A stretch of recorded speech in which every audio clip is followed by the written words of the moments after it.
Hey there, MAGA Patriots. Today, I wanted to read a fun article with you guys because I know no matter how much I post it, you guys just hate reading. So I figured I could read this incredibly hilarious article from our most imbibed harpy of the West, Ann Coulter. Ann Coulter made a couple of great books about 10 years ago, and then she went a little crazy. But, you know, every time that her favorite topic, immigration, gets brought up, she has some insightful, informative, and punchy sarcasm to get us through. So enjoy with me a moment as I read to you New Year's resolutions for Indian immigrants. Resolutions for Indians. Number 1, I will try to be a more humble, or even a little bit humble, and will encourage my fellow Indians to cease producing reams of articles with headlines like, Indians flying high in Silicon Valley, Indian talent crucial for America's tech industry, why Indian-born CEOs dominate Silicon Valley, lest anyone notice that the tech industry explosion was created by 90% white American men, 10% white men from places like South Africa, Germany, and Poland. Not an Indian, Latin American, or Chinese in the bunch, though some, I assume, are good people. For example, Google, 2 white men. Twitter, 4 white American men. LinkedIn, 1 white American man. Netflix, 2 white American men. Netscape, 2 white American men. Apple, 2 white American men. Mozilla Firefox, 2 white American men.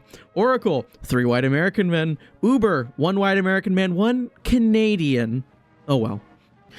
PayPal, 3 white men, immigrants from Germany, Russia, and Poland. Yelp, 2 white American men. Zillow, 1 white American man. Craigslist, 1 white American man. Pandora, 3 white American men. Wikipedia, 1 white American man. Zynga, 1 white American man. Must remember to remind my boastful Indian colleagues that Americans have won hundreds of Nobel Prizes in the sciences, while India, with more than 4 times the population, has won only 5. Based on the record of accomplishment, if we really want the top talent and not the cheapest, we ought to be slashing the Indian cap on H-1B visas and hike the cap on Israelis, South Africans, Germans, and Russians, currently discriminated against because of the humongous Indian allotment. That's the first one. Number 2. I will not brag about Indian culture revering nerds like me. That's you, Vivek. Until just one of the 1.4 billion Indians manages to produce anything as world-changing as Apple by Steve Wozniak or Steve Jobs. Number 3. I will not run for president unless I am a third-generation immigrant imbued with the cultural values so utterly foreign to my parents and grandparents, but which have made America the greatest country on earth. These include the God-given rights to bear arms, to free speech, and to free association, and the revolutionary idea that all men are created equal under the law, even those filthy Dalits to whom my fellow Indians are refusing to hire in Silicon Valley. It's rather embarrassing that of the first 3 people to announce for president as a Republican in this past cycle, 2 were second-generation Indian immigrants. The third was Trump. I and my people have got to temper our enormous hubris. I will not wait until months after having Ann Coulter on my podcast to fire back at her on Ezra Klein's New York Times podcast for saying she wouldn't vote for an Indian to be president. I especially won't employ the pussy claim that I had much better arguments, but held back out of politeness. So she's completely savage. If you didn't know, Ann Coulter had Vivek Ramaswamy on their podcast, and they had a lot of positive things to say to each other, but ultimately Ann told Vivek that she wouldn't vote for him as president because he is Indian. And that is an important distinction. I don't think Ann Coulter really cares. I think she dated a black Muslim once. She's really, again, harpy. Not necessarily our buddy, but she's good on immigration. Ultimately, Ann Coulter does not like the fact that Vivek is not ingrained in Americanism. He was born in Ohio, He grew up in America, but he's a second-generation migrant, and he gets a lot of his family's cultural values kind of confused with American freedom, and that's why he tries to make a serf class, right? That was the whole thing we were arguing against him about. Yeah, the whole reason he wants, like, a civic nationalist framework where he can make serfs, it's because he doesn't understand freedom of association and American freedom in general. Anyways. Bonus resolution for Jewish immigrants from Brazil, like Ezra Klein. I will not whine that I am sad Coulter won't vote for an Indian, at least until Brazil elects an Indian president, or any non-Brazilian. Israel elects an Indian president, and India elects any non-Indian president. In fact, I will not run for any government office until both of my parents were born here. In particular, if I am Representative Pramila Jayapal, I will get on my knees and give thanks every day that the United States does not have physical appearance requirements for migrants.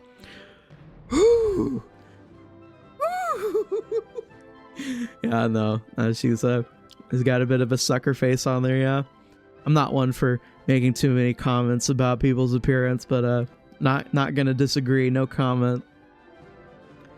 Having been let in for no good reason when I was 16 years old, I will not dedicate myself to forcing my host country to bring in more immigrants, specifically Muslim immigrants after 9/11 and illegals. I will not do this because it's utterly gauche, like a dinner guest rearranging your furniture, ripping out the wainscoting, and calling your kids to the dining room to rename them. Continuing the metaphor, as an Indian immigrant, my qualifications to overhaul someone else's happy household is that I came from a homeless shelter, rife with leprosy, dengue, and typhoid. Oh my gosh. See, this is why I wish you people read, because if you read funny things.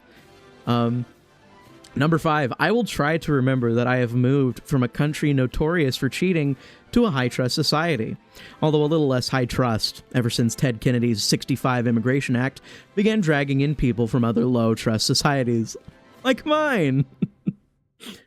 Thus, I will not scale the outer walls of my kids' school during exams and hang from the windows to pass them cheat sheets, as is done in India. I will not purchase advanced copies of the tests, leading to decades of headlines like these. Gangs are making millions helping Indians cheat on exams. Mass cheating unveiled in exam center in India, teachers involved.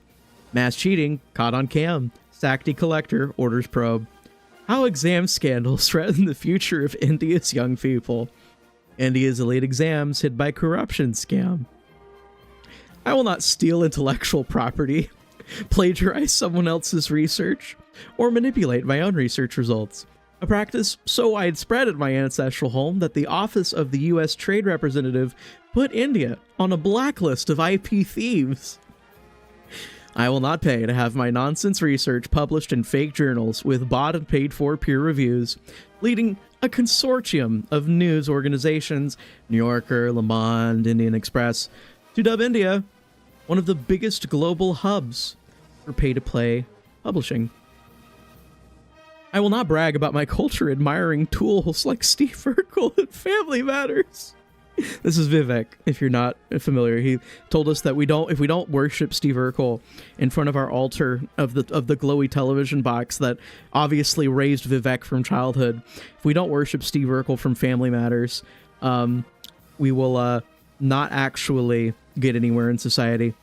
But yeah, I'll not brag about that when by all accounts my culture reveres conmen like Frank Abagnale Jr. in Catch Me If You Can.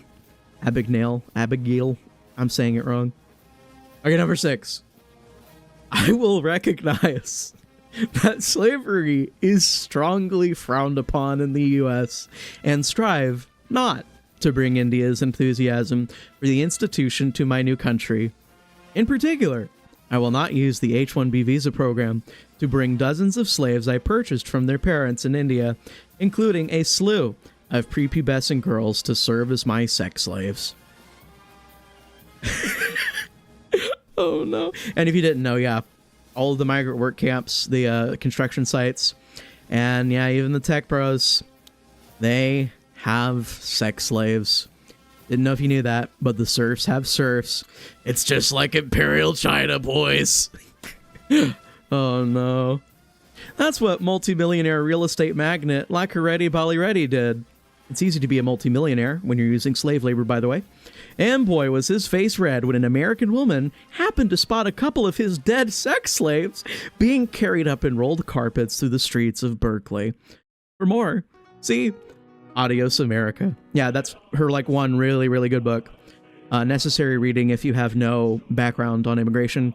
And if you don't read, there's an audiobook, and if there's whatever else, you just go read it. Sure.